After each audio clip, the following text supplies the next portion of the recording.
VGNARLEY till I die. Mic check 1, 2 to the 3, 4, 5. Nick Tunes up next with the broadcast live. What's up, Grommet Vommit, brought to you by JB2 and Duke. And today's show sponsors are Smoke America, Virginia Beach, and Coastal Edge. And we also got Embassy Skateboards and Outbound Beef Jerky. And I'm giving a shout out to Embassy Skateboards, the one with the rose deck. That's Salt Rags. Our awesome guest. 1, 2, 3. Rodney Mead. Rodney Mead. What's up? Hey, Mr. Rodney, or well, what do we call you, Mr. Rodney, Mr. Mead? Mead. It's Rodney's fine. Rodney? Just don't call me Rod. Rod.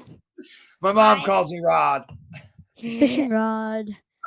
What's up, Rodney? Not Rod. I'm good. Rodney. I'm good. Hey, that's a Salt Rags board behind you with the roses on it from Heidi Lemon. She was the one helping us do the Pup Cup. Yeah, me and Jake. We're in the big Pup shout Cup. out to Heidi. Yeah. So she's awesome. And Salt Rags. And Salt Rags makes a lot of little like Grom size boards for like 5, 6, 7, 8-year-olds. They've got 7-inch, 7.25, 7.5s, like really small boards with small wheelbases for little beginner Groms. So check it out. Salt Rags is a good company, and Heidi's a really good lady. Yeah. Always looking out for the Groms. Well, long time no see. Yeah, right. Still coming off the buzz from Jackalope Fest. Yeah. How was your time there? Was it awesome? Oh, it was pretty fun. Lots of fun. I got there an extra day, 2 days early because a couple of my buddies were actually working on the vert ramp. So I went there a couple days early to hang out with them and enjoy some free time. Nice. It was pretty cool. Yeah. Got to go to Crashmore. I didn't skate. My ankle was a little messed up, but I got to go hang out with some of my teammates are from Virginia Beach, as you guys know. Nathan Midget, Alan Midget, Colin Graham, and a few others. So Ronan Livingston, Tyson isn't from Virginia, but he's not far away, Outer Banks, I believe. Yeah. Do you have any lots of embassy teammates there in Virginia Beach, so it was good to get there and hang out with some of my teammates and have some fun for the weekend. That's awesome. Yeah. And meet you guys. Yeah. And pretty awesome thing you guys got going here. You helped me learn how to lake grab, and now I can get over coping. Oh, yeah. You're going to start blasting now. But little kid, you see that little kid that was they just put in the X Games? No, Leonardo or whatever. He's like 9 years old or something, doing like 10-foot airs. Oh, no, wow. I don't think I know. Yeah, there's a little kid. They just let skate in the X Games in where would they have that last X Game? Brazil, I think. They just had the X Games Brazil, and they let this little kid in. His name's Leonardo or Leah. I can't search it now because I'm on the computer. But, yeah, he's a new up-and-coming little Grom, and he is blasting. Like, he's short, he's small. It's not about size. It's about manipulating the physics of a half pipe. And the kid's going, 9, 10 feet off the roll in. First air, method airs, like just blasting. Oh, wow. Leonardo Vinicus. Leonardo Vinicus. It was Leonardo. I got it right. Sweet. Oh, that's awesome. Yeah, everybody. Right. Yeah, everybody he's really go check him out. You have any other hobbies besides skateboarding? I got a couple. I like gardening a little bit. I haven't started my garden this year. I'm getting a little bit of a late start on my garden this year, but I like to grow food, vegetables, fruits, stuff like that. I grow squash, zucchini, tomatoes, peppers, lots of peppers. I like to make pepperoncinis. I like to make my own pickled pepperoncinis. Just kind of your average stuff. Nothing crazy. I actually have a little garden. Do you? of my own. I got seeds from the dollar store. Yep. It was on sale for $4 Yeah, for you can $1. get packs of them for super cheap, and you get the right soil and treat them right. It's not super hard. Yeah, I have peppers growing, like Yeah. spicy peppers. I have carrots growing, and I have radishes. I did also carrots have last year. spinach. I have Do you? spinach. Spinach is good. Spinach is a good But thing. I don't- I I buy don't it all the know. time. I should probably grow more of it. I I like don't growing know. collard greens. I don't know if it's growing though. The spinach, the other things are definitely growing. Yeah. You can see them. But Try I collard don't know greens. about the spinach. Collard Oh, greens are good to grow. Make a Yeah. big old batch of collard greens. Some Southern food. Yeah. How I did eat you? collard greens and black-eyed peas on New Year's Day with cornbread. It's a Oh, tradition. That's You really gotta look cool. it up. It's good luck. Yeah. How did you fall in love with skateboarding? Well, let's see. That's somewhat of a loaded question, huh? How did I fall in love with it? Well, I fell in love with it very early on, and I was fortunate enough to have two older brothers that were starting to do it. My oldest brother, Lonnie, was sort of into it and had got a skateboard like in the early 70s, I want to say, or maybe mid to late 70s. My older brother, Lonnie's 4 years older than me. I'm 54. And he got to skate Sensation Basin, I think, Longwood Pipeline. I got to skate Kona because Kona's still open, but Kona and a couple other Kona's parks that were open back in the 70s before they started demoing them all. So he had skated a ramp in the woods that our friend Tim Payne, you might know, had built. It was called the Kmart ramp, and it was a U ramp, no flat bottom, didn't have any platforms or coping on it, had a roll in on one side where you roll in and then you would skate and hit the half pipe. I think it was maybe 24 feet wide. And I remember going to that with my brother and playing around on it because they were skating, him and his friends, Tim and these other guys. And so one shortly after, sort of, my mom and my first stepdad had separated and moved me and my older brothers sort of across the street from my younger brother who stayed with my stepdad, and we had a rental property. Well, we decided, or my older brothers, I helped. I was 11 or 12 probably at this time, maybe 12. I would say 1980, 81, somewhere in there. We started to try to build a ramp in the backyard by ourselves with a hand-drawn transition and, hammered together plywood and nails, and it was a rickety piece of junk. My brother was in high school at that time and was dating Tim Payne's sister. And so Tim Payne and my brother became good friends, and Tim came over and tore that ramp down. He was apparently on a construction crew of some sort, and he was a construction worker, had just got out of high school, and proceeded to draw our transitions with an arc and a proper transition. It was 9-foot transitions with a foot of vert, built to basically 16 foot wide, or 8 foot wide at first. Then we made it another 8 foot wide, perfect vert ramp in my backyard. 9-foot trannies with a foot of vert, 16 foot of flat, 16 foot wide, extension on one side. My first skateboard that was ever a real skateboard, I went to the skateboard shop.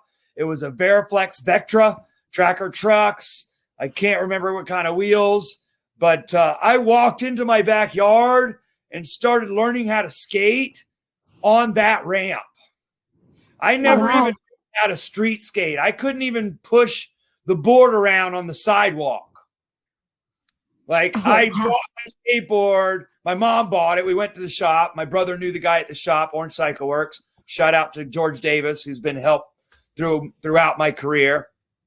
But I walked into my backyard and started skating a perfect half pipe for about 2 years. Then the landlord, because we were renting, somehow, I guess complaints or found out she could be sued. And even though we had a stack of waivers on top of our refrigerator from every kid that came over there, we were the place to hang out every day after school for 2 years. It was, the neighborhood hotspot for many, many, many sessions. And a lot of good skaters came over, and all my Ray Showalter, TJ Kemp, who's Brad Kemp now, as we used to call him TJ. He came from Cali, and he used to skate for Sim Skateboards, and he could do airs and hand plants, and Ray Showalter could do airs and hand plants, and a couple of these guys. My brother could do some good tricks and stuff. So it wasn't shortly after that I just fell in love with it, and I had surfed at that point. We would skip school and go to the beach in the morning and then go catch the second half of school or whatever. Or I was early on in that stage, but I would hang out with my older brothers and do it. But once that ramp was in the backyard, I had no interest in paddling out in Florida on a flat day and waiting for waves to come in when I had 10-foot swells breaking all day in my backyard. Yeah. So awesome. I fell in love with it. I started skating every day I got home from school, and I got really good, really fast, got sponsored by my local skate shop, Orange nice. Cycle Works, and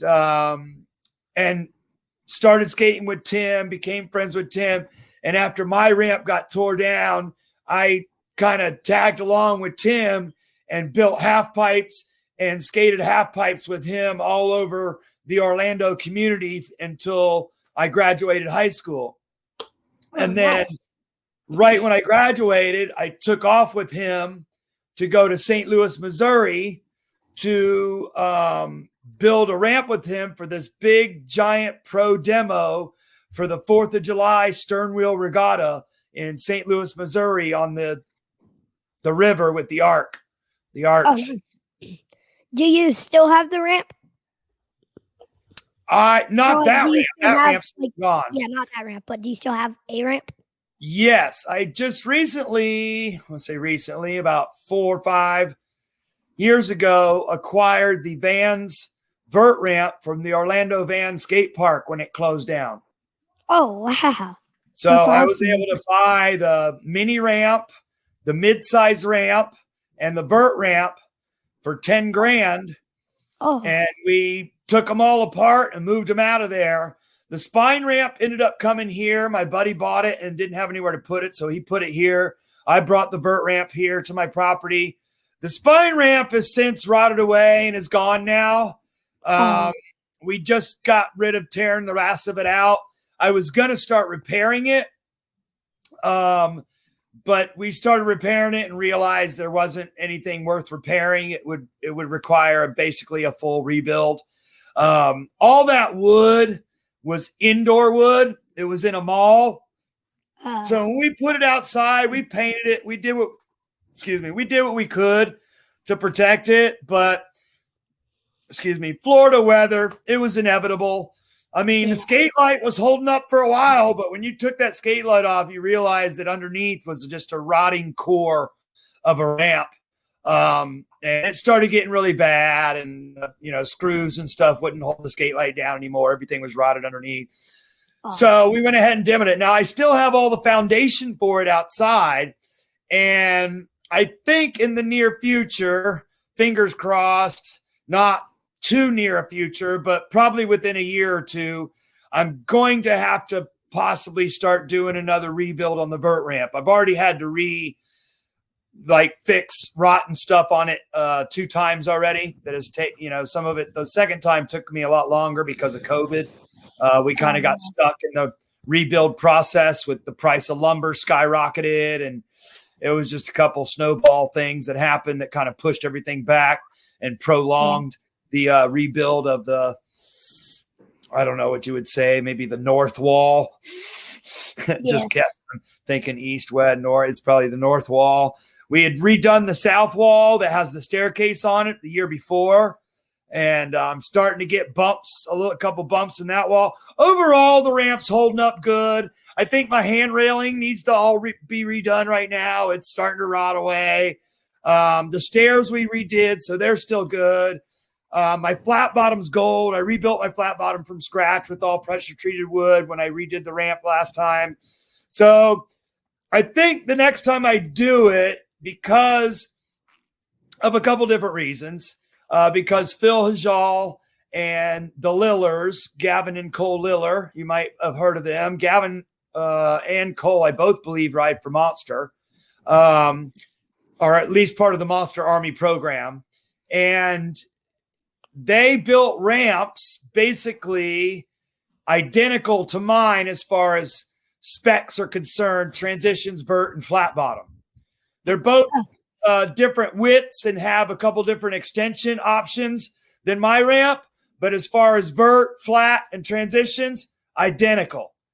My ramp has a 14-foot of flat, 10-foot 9-inch transition, and a 1.9 of vert. It's 12.5 foot tall. Wow. That's the basic specs of it. And I have a bigger extension than those guys. They have a little bit shorter extension, but Phil's is wider. Phil's is 16-foot wide extension. Mine's 12. I think the Lillers is only an 8-foot wide extension, but they have it on both sides, and it's only like a foot high. But, it's a higher section across on both sides, which makes it kind of cool to learn how to skate with some extrovert. But it's a really nice ramp. Mike Frazier's quoted to be saying it's the perfect ramp. It flows very nicely. You don't have to work super hard if you have the right wheels. It still has a big enough transition to catch you and not be too hard on the body. And that's why some of the bigger transition ramps have kind of developed over the years, is because it's a little bit easier on the body, in which the way we bail with our knee pads, Oh, nice. Yeah. So, Where do you think the coolest place that you've ever skateboarded at is? oh, there's so many. Over the years, there have been so many super cool places I've been able to been lucky enough and fortunate enough for skateboarding to take me and skate. Houston Skate Park for sure. North Houston Skate Park, giant, massive skate park. I don't even remember how many bowls. I lost count how many bowls that place has. Giant full pipe, huge. What deep about bowl. Kona? Kona is an awesome place. I have a funny story about that one. I'll get back to that in a second. San Jose is the world's largest park, or where it used to be, California, or world's largest park. I forget, or something like that. But the big giant skate park in San Jose, you know that one? No. It's where they do the Tim Brock. They used to do the Tim Brock World Cup Tim Brock contest. It's giant, a bunch of bowls, big full pipe. It used to be either the nation or world's largest skate park for a while, until they built bigger ones now. But it's huge. You look it up. It's the San Jose Skate Park in San Jose, California. It used to be where the infamous boomerang ramp was at Wild Waters. I want to say that's the name of the place, Wild Waters. Just I don't right off really the know. tip of my hand, but look that up. There's tons of history there. Look up boomerang ramp, Raging Waters. I think it's Raging Waters, and tons of vert ramp skateboarding history there. It's a water park, and they built a big boomerang half pipe and had contests there and stuff at the water park. It was pretty crazy. But the San Jose skate park was built very close to that location, and they sort of claim that historical skateboarding history in their background, if you will. Another super cool place. There's been so many rad places. But Kona, as far as being home, Kona would be probably the first raddest place I ever went as a young skateboarder, right? So we had a half pipe in my backyard, and we were starting to become avid little skateboarder. I was definitely a little skateboarding junkie by the time I was 13, 14. I was all in for sure. So wearing all the latest skate stuff and Zorlak and, all kinds of stuff at that point, collecting magazines. My room was basically wallpapered with magazine pictures. I just cut them out and tape them together and just plaster them across the wall like wallpaper. So I was all in at that point. My mom took me and my brother Brent to Kona for a weekend for the first time. This was back when they had the half pipe, and it was actually fiberglassed. They had fiberglassed it in. So you're talking early 80s when you look at the ramp and it's orange. If you ever see pictures of Kona during the 80s when the ramp is orange, that's the time I went. So they had fiberglassed the ramp, and we were going to we did stay for the weekend.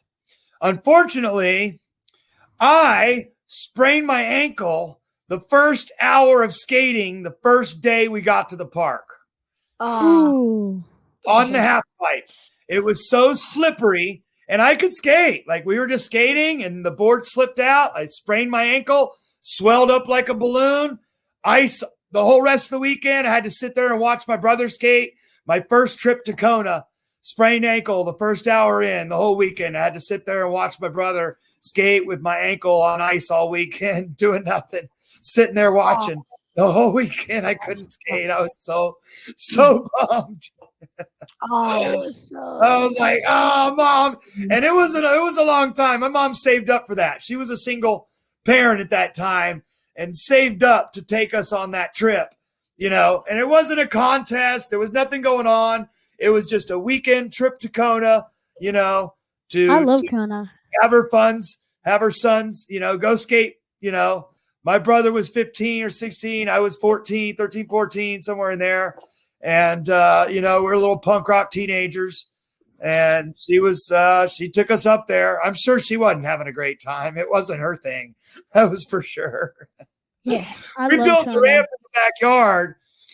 We had an 8-foot. Remember, I told you we started with 8 foot. At this time, my mom was working as a waitress at the luau at SeaWorld. In the evening time, SeaWorld would close and have this luau, and she was a waitress there during the luau. And so she was gone in the evenings. When we get home from school, she was heading off to work. And, we just took over the house at that point.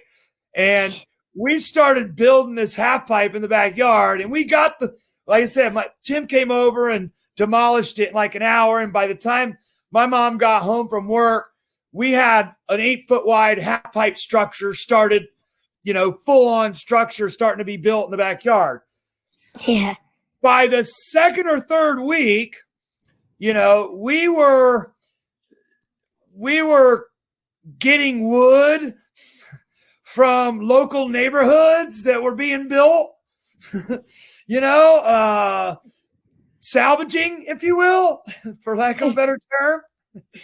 So we would pull up with somebody's car or somebody's parents' car or station wagon back then and load it up with wood and drive it back to the house and then, tell Mom that someone gave it to us or the neighborhood gave it to us. And and it was one day she called back from work and she's like, how are you guys doing? We told her we were adding on to the ramp. And she said, don't you dare add any more to that ramp. By the time she got home, there was another 8 foot and we were skating 16-foot wide ramp. And that's where it stopped. At that point, she got a lawyer to draw up some waivers. And we had these waivers. Everybody that came over had to sign these waivers and get them notarized. And we had a stack of waivers on the top of the refrigerator for all the kids to skate the ramp. But that's where she stopped it at 16, or we probably would have kept going. Yeah. Oh, man. 16 feet wide. Yeah, it was good to start. Back then, that was a good little starting vert ramp. 9-foot transitions, foot of vert, 16 foot of flat. John Thomas, pro skateboarder for Alva back in the day. You may have heard of him. He was one of my best friends growing up skateboarding with. He got sponsored by Alba and took off to California. And then the next year I graduated, I got sponsored by Life's a Beach, Bad Boy Club, Steve Stedham, and some other companies. And I went out to California and did my thing in the late 80s, early 90s. So that's where I kind of started my career. Some of my major sponsors. Yeah. That's awesome. I've actually been to Kona. It's an awesome park. It's probably my favorite park. Marty does a really good job, and he's done a really good job with keeping it up all these years. Every once in a while, he'll do a good polishing of the bowl. I don't know if you guys have seen what they've done last, but it's pretty incredible. Have you guys seen what they did to the old, like, flat bottom area, the freestyle area, right when you walk out into the park? Yeah. You see that they just sanded all that? Yeah, I saw that. Yeah, I went and skated it at the last the anniversary thing that they did. It is awesome. butter baby smooth. It is literally like it's brand new. It's crazy. wow. It's because you got, I mean, like I said, I skated it when I was a kid, 30, 40 plus years ago, right? I'm 54. This is 40 years ago. All the rain and weather, what has done to the cement over the years has created this like pothole, volcano-y type surface, like super rough, super gnarly, so harsh on the pads and the body, road rash from, I mean, like super bad. And he rented these cement sanders and completely redid basically from sort of the beginning of going down into the big bowl where the tombstone is over to the right from where you walk into the park, where the barricade thing is and the quarter pipe and the roll in and the kind of the transfer area. It is so nice. He said he's going to rent those things again and do more. He's going to do the bowl. Then he's going to do the snake run. Then he's going to do the, so he's always trying to go above and beyond to kind of bring that park back to life with not only the original stuff, but also building new stuff in the street course and adding the new park bowl, that they did not too long ago and covered with new gator skins and all that stuff. Pretty nice area. The vert ramp needs a little TLC, but every once in a while he'll go out there and, and do some work on it. It needs some work right now, but I'm hoping, excuse me, burping. I'm hoping at some point he's going to allow us to do one of our California Amateur Skateboard League or Competitive Amateur Skateboard League is what we're going to start calling it as the mother company. And each state will have its own thing. Since I'm the director of the Florida Amateur Skateboard League, we hosted the national championship last year in Lakeland, but I'm hoping we get to host it again in the near future as we grow and have Kona host it. So we can do contest on the vert ramp. We can do bowl contest in the bowl and do street contests in the street. And we can do a lot of extras with the tombstone best trick, or we can do, snake run, time run contests. And we can really kind of, do some really cool things there for nostalgic value, but also for the National Amateur Skateboard League, because we're trying to create a national program that's going to create a national champions, where you have state championships, national championships, and those kids will go on to compete in the USA Olympic qualifiers or Olympic events, US skateboarding events, or World Cup skateboarding events, or Jackalope Fest. I'm hoping we can tie into them next year and probably try to create maybe through the FASL and Utah. We have Utah, we have Colorado we brought on this year. We have NorCal, we have the video contest series, which we're also doing, which anybody can enter from anywhere. All the states as well. Anybody can travel from any other state to compete in the state leagues that we have now. Nice. You don't have to live in Florida to compete in a Florida Amateur Skateboard League. You don't have to live in California to compete in a California Amateur Skateboard League. The joy of it is if you become a member of the competitive Amateur Skateboard League, you can skate in any of them if you're traveling. Let's say your family's on vacation in Utah and there's a Utah Amateur Skateboard League event. Boom, show up with your membership card and you enter and you get to pay membership rate and enter the Utah contest. And those points will go towards your ranking, overall ranking, which is what will get you to the national championship or invited to the national championship is our ranking system. Oh, nice. The top kids from California, Utah, Colorado, Florida, in each category, which we do vert, park, and street. And then we have girls, amateur, beginner, intermediate girls. Then we have 7 and under, 8 to 11, 12 to 15, 16 and over. And then we have open women's advanced and open men's advanced. And we're using the Olympic judging criteria and format for those divisions, for the open advanced divisions. Oh, That's nice. awesome. Do you have So any those videos? guys can get some practice, you know what I mean? Or some experience for the Olympics and how they do it, you know, What especially is the, for street. Oh, like would the Utah one? What would that one be called? Would it still be called It's you. Utah Amateur You want me to Skateboard? say it? Yeah. Because we've had the jokes about this. All right. So the Utah League is called You Asshole. Yes. Do you know what Arizona will be? What? Just Asshole. We've had this joke. We've gone through most of the states.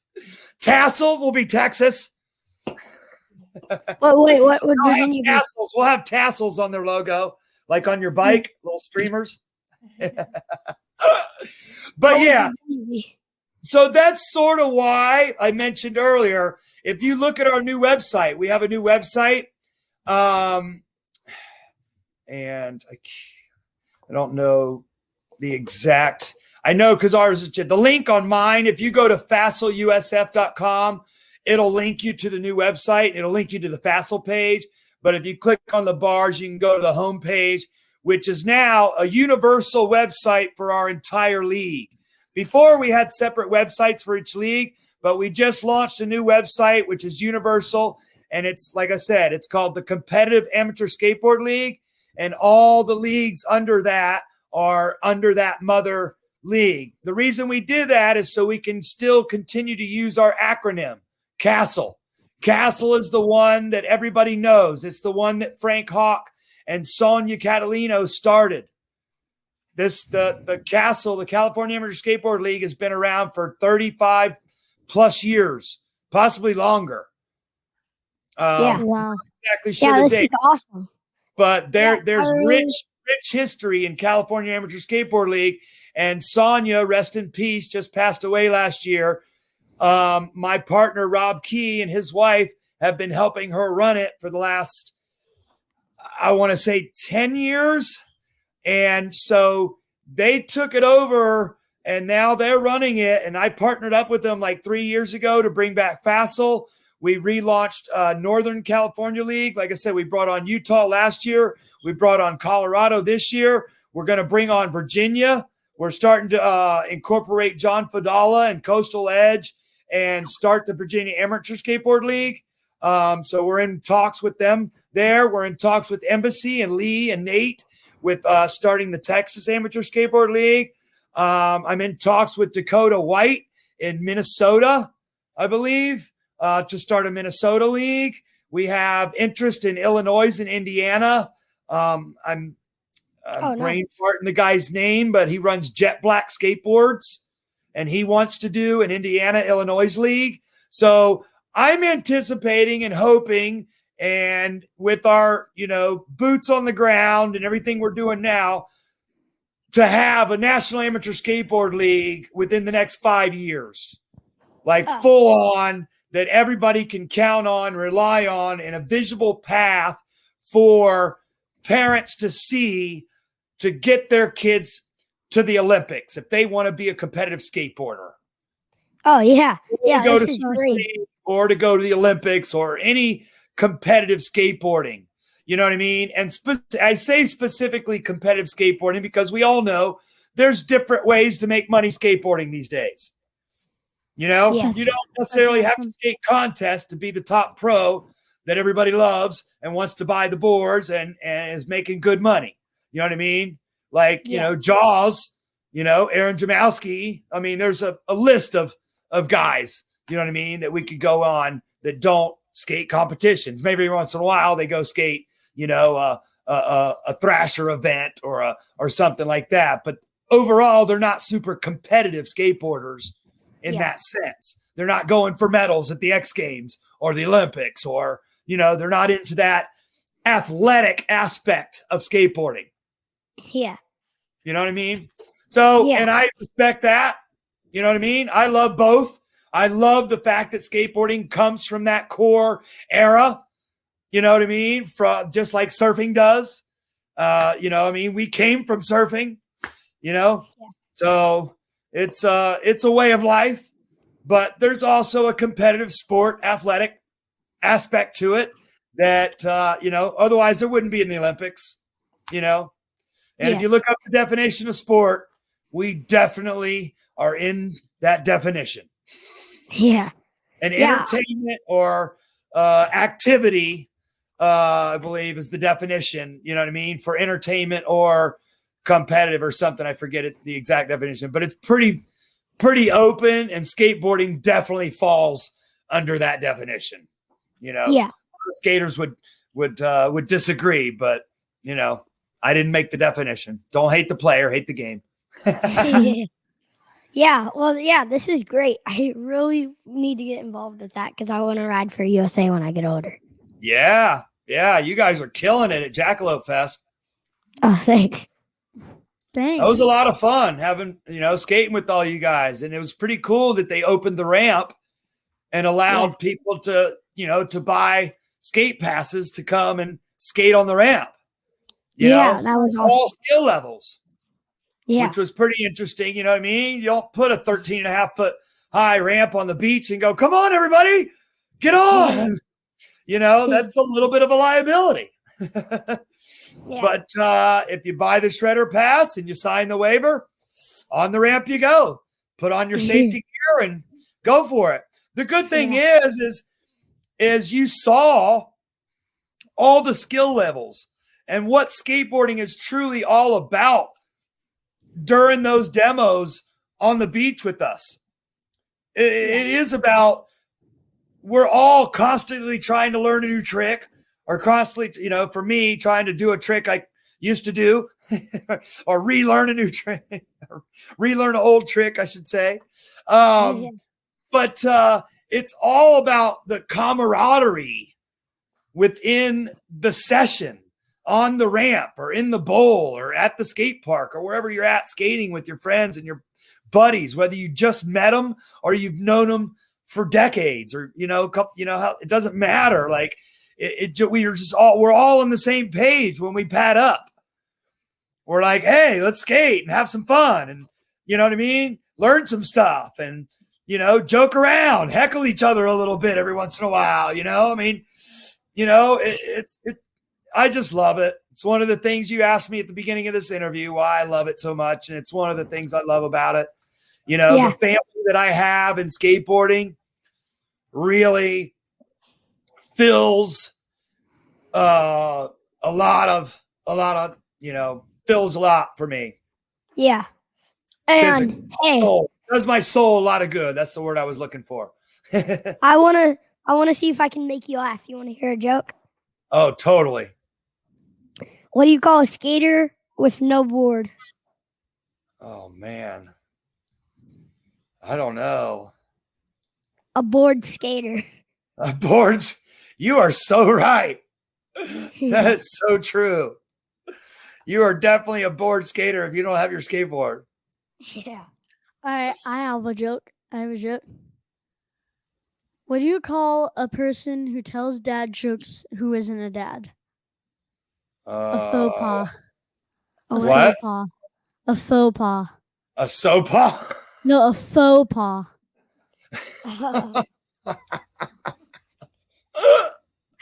That's a good one.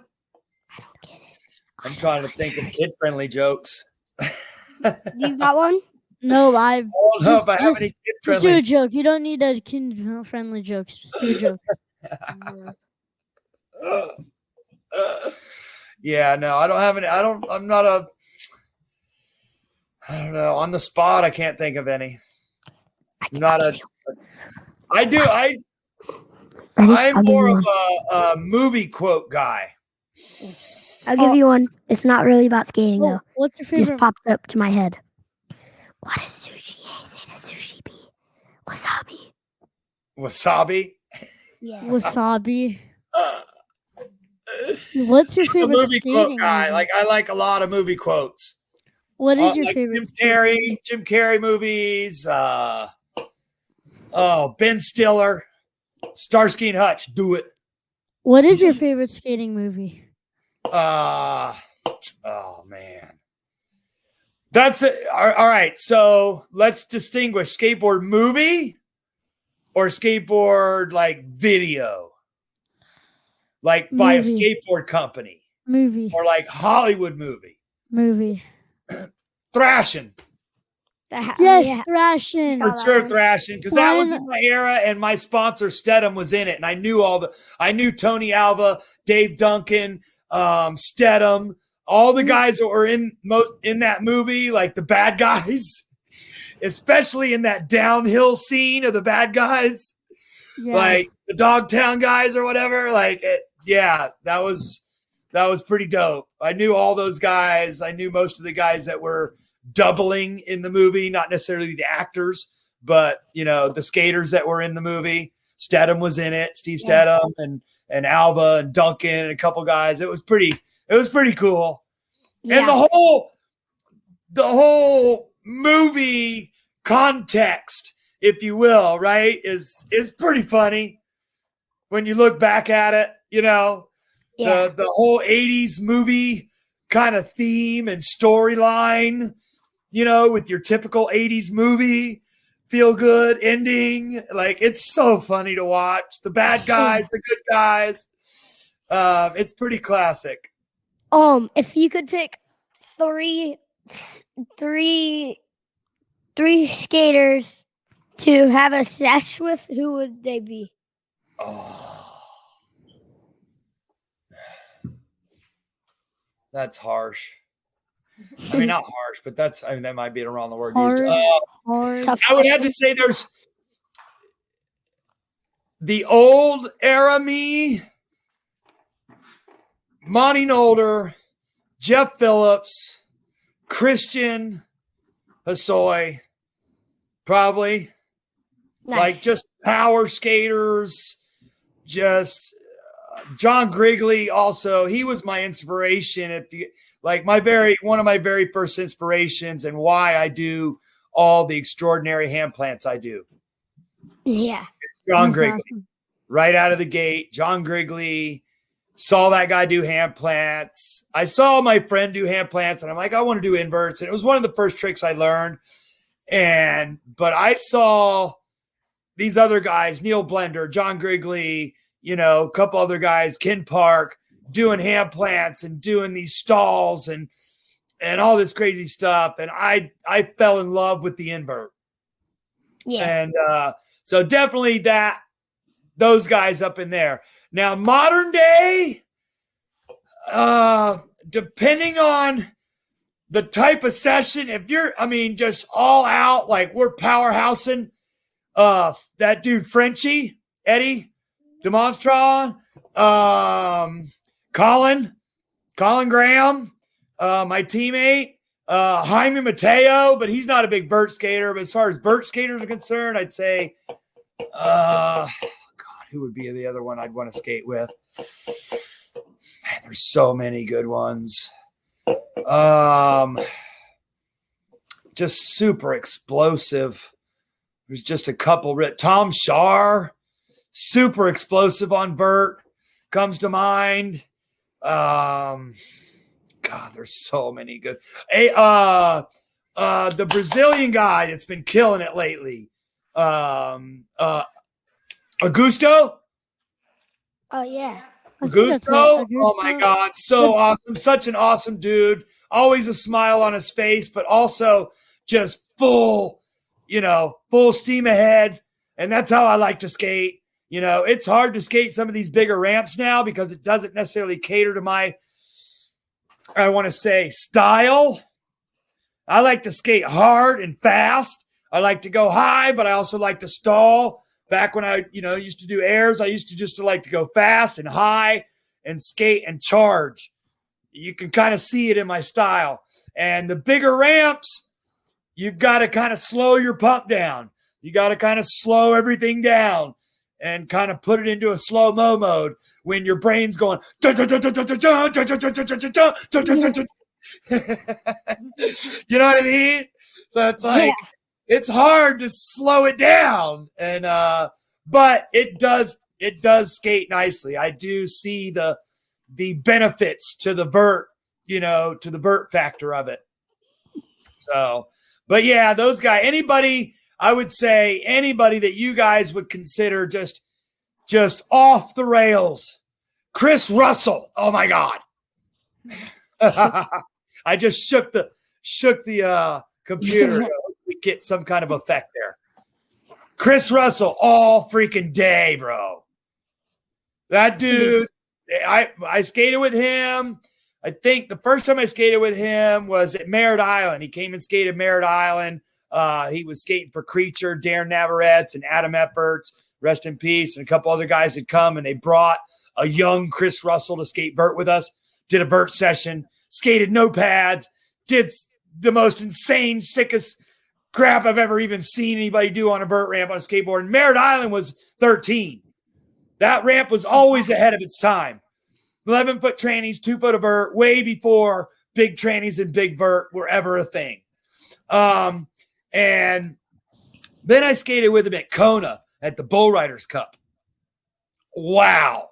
Saw him skate the bull and was just blown away.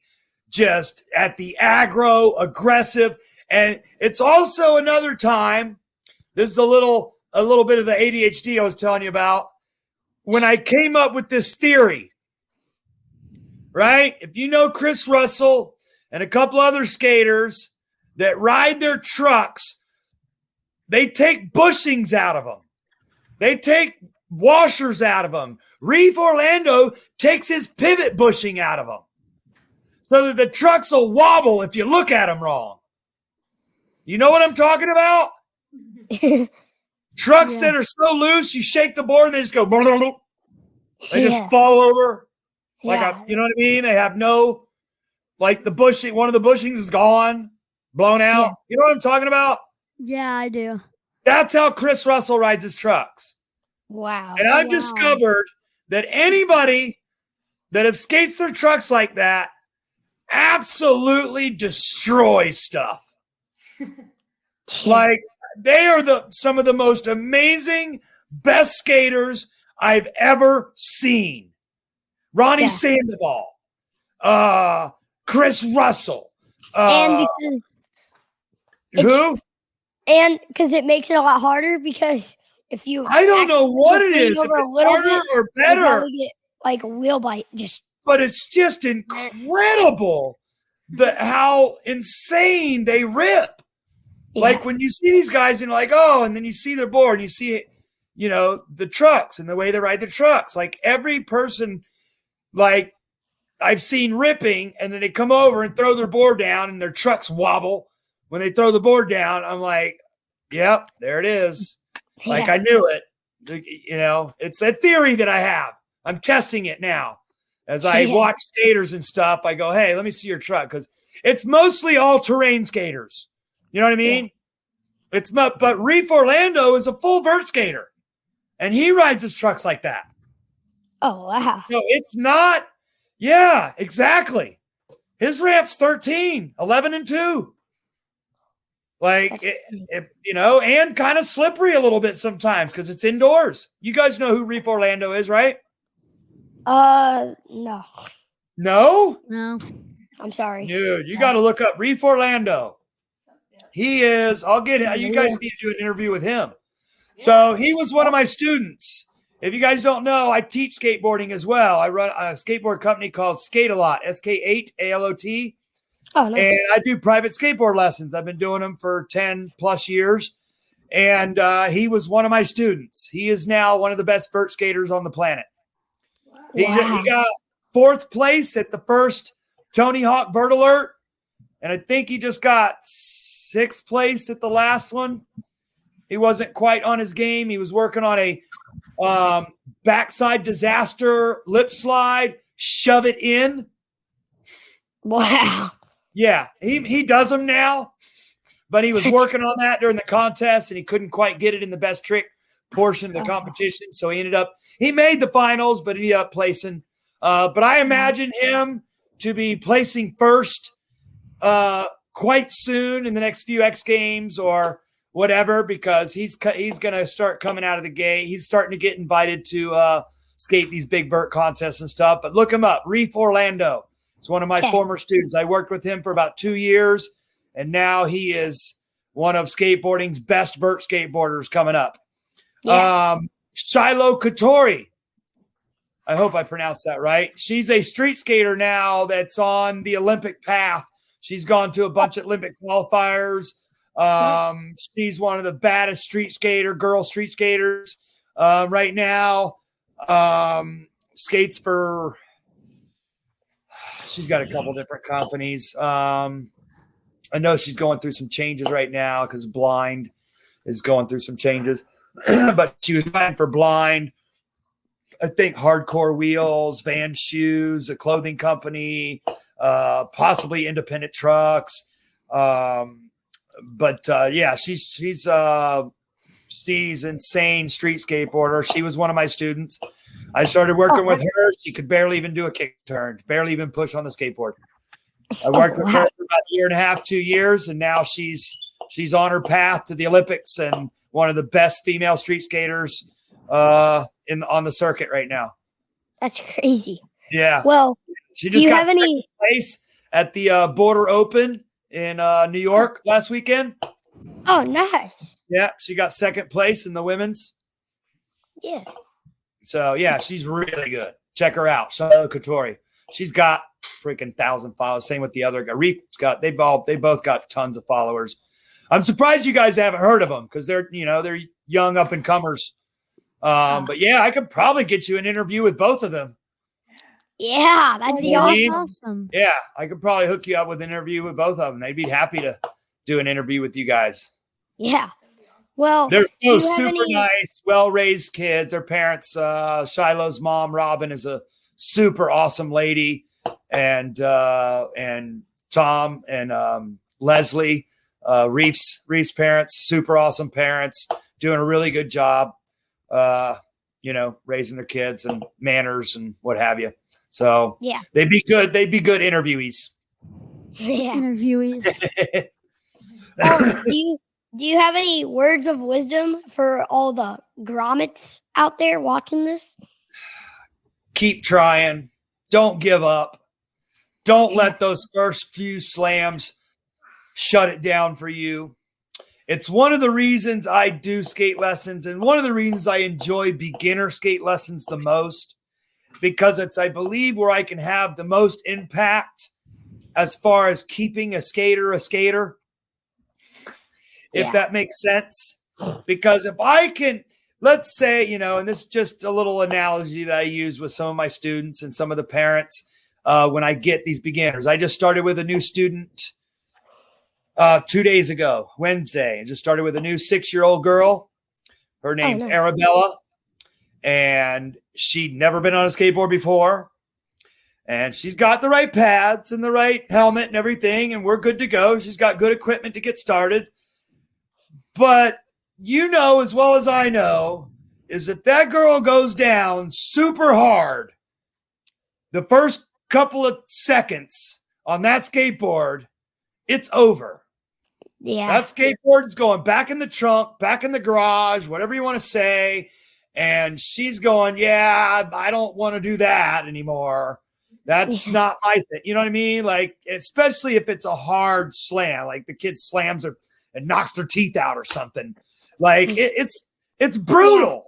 It could be literally you could be rolling around the ground and hit a rock and slam your face and break your nose and knock your teeth out. Yeah, like that's pretty traumatic for a kid at a young age to experience on a skateboard that's supposed to be a toy, supposed to be learning how to ride a bike, like having fun with it.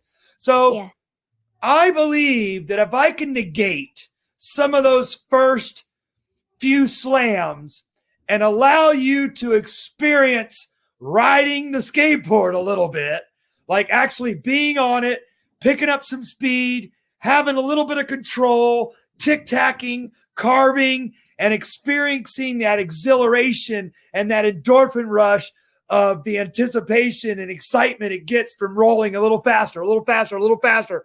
And you know what I'm talking about? You guys know what I'm talking about. And once you experience that, you're in. You know what I mean? Like, you'll take a little slam or a little fall if it means getting back up and doing that again. Yeah. You know what I mean? Like, if I could do that, okay, all right.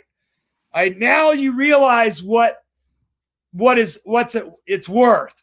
You know what I mean? There's a lot of excitement, a lot of fun, especially if you go to a skate park and you see what other kids are doing on skateboards, and you're like, wow, like, I want to do those tricks and do those things and go up and down the bowls and, you know, ride this thing like a roller coaster. It's amazing. You know, the eyes light up, the stars light up in the eyes, and it's just an amazing experience for me, as well as the kid. And I love it. I can't get enough of it. It's why I do the contests. It's why I do the skate lessons. It's why I skateboard now and still do it. It's just an awesome sport that we have. And to be able to give back to something that's given so much to me is a blessing. Yeah. Is there anywhere that we can like follow you? Like follow your story? So all my Rodney Mead 47 on Instagram. Yeah. Believe it or not, that's when I created my Instagram page when I was 47. Oh wow. Nice. All the other numbers were taken. Apparently Rodney Mead's, there's a few of them out there, but I'm Rodney Mead 47. And most of the time, if you type my name in, my icon will be a picture of me doing a hand plant. Yep, you can't miss me. I do have 3 other pages. I do an event here at my house called Mayhem at Mead Manor. So I have a Mayhem at Mead Manor Insta page. I have the Florida Amateur Skateboard League page, which is Facile USF. That's an Instagram page. And I have Skate a Lot, SK8, ALOT, the number 8, ALOT 7. Skate a Lot 7 is my lessons Insta page. And then I have a Facebook page, Florida Amateur Skateboard League Facebook page, and Rodney Mead Facebook page. I believe I have a TikTok, but I don't use it and haven't been on it. One of my students created it for me a long time ago, but I don't go on it or don't use it. I deleted the app. I believe I have a Snapchat too, but I don't go on or use that as well. It's just not my thing right now. I haven't adapted to that. Yeah. Instagram's pretty much where you can find all my current postings. We have a social media person that does kind of runs the Facile Insta page, but I created it, so I also have access to it and will post things on there randomly myself. Oh, nice. But we do have a social media person for our the Competitive Amateur Skateboard League and all our franchises and stuff. They'll if you see on my page now, you'll see on the Facile page, you'll see a lot of current posts for our next contest, which is in Skatebird Skate Park in Miami next weekend. June 24th is our next stop number 5 for the Florida Amateur Skateboard League, Skatebird Skate Park. Check it out. It's a badass skate park in Miami. It's undercover. This guy built it. It's built out of the shipping containers around the side. It has 2 levels of shipping containers and then a giant cover. And then he turned the shipping containers into shops and like a little store and a restaurant and a skate shop and stuff. And then there's an outdoor like pump track park area. It's so rad, and they do all kinds of special events, contests, skateboard contests. Street League went there. They do concerts. They do all kinds of live modeling venues. They're in Miami, so they do all kinds of modeling events and stuff there, like runway modeling stuff. You know what I'm talking about? Yeah, I wish I could come to the contest, but I'm gonna be. And then, our next one in July is in Miami again at Lot 11. Oh, Down where Richie F's and Zion F's and those guys are from. Zion F's? Oh. Yep, Zion and Richie and all those guys. They're from Miami. We go down to Miami because they run that park. His dad is kind of the head guy that runs the skate park there. It's underneath the freeway, Lot 11 skate park. Yep. Oh, It's nice. a really nice one. I think after that, we're going to New Smyrna. We'll be at NSB in August. Oh, yeah. September, we switched up and we're going to go to the brand new park in Pensacola. I think September 24th, we'll be in Pensacola Skate Park. And then after that, we'll do our final stop in Melbourne, West Melbourne Skate Park, and here at my house. So October 29th, West Melbourne, we'll do park and street. Then we'll pack up and we'll come to here to my house because I'm only like 20, 25 minutes from there. And we'll come here to my house and we'll do a vert contest and a Halloween party for the Florida Amateur Skateboard League. And we'll do Tricks for Treats hosted by Fire Marshal Bill. Let me show you something. Parents know who that is. All right. Well, I got the whole suit and everything. Thank you so much for thank coming you on so the much podcast. for coming on the podcast. Yep. Oh, my pleasure. Yeah, This maybe was I'll see you awesome. at one of This the was events. awesome. The Grommet Vommit team rules. Yeah. Hey, I Yeah. gotta teach you the handshake. Yeah, So- we got it. There we go. Boom. Smack, So boom, and then smack, boom, smack. and then fist Yep. bump, and then bleh. Blah. Oh, I like. Oh, blah. Boom, boom, Yeah. Boom, boom, boom. Blah. Bleh. I like it. Yeah. I like it. All right. You guys Grommet got to come up Vomit. with your Thank you so own much for version of coming on. slime. All right. Grommet Vomit out. Boop, boop. Grommet Vommit out! Peace out, Grommet Vommit. Oh man, goddamn. Nick's back with a sidewalk slam. Still 10 toes with them high top pants.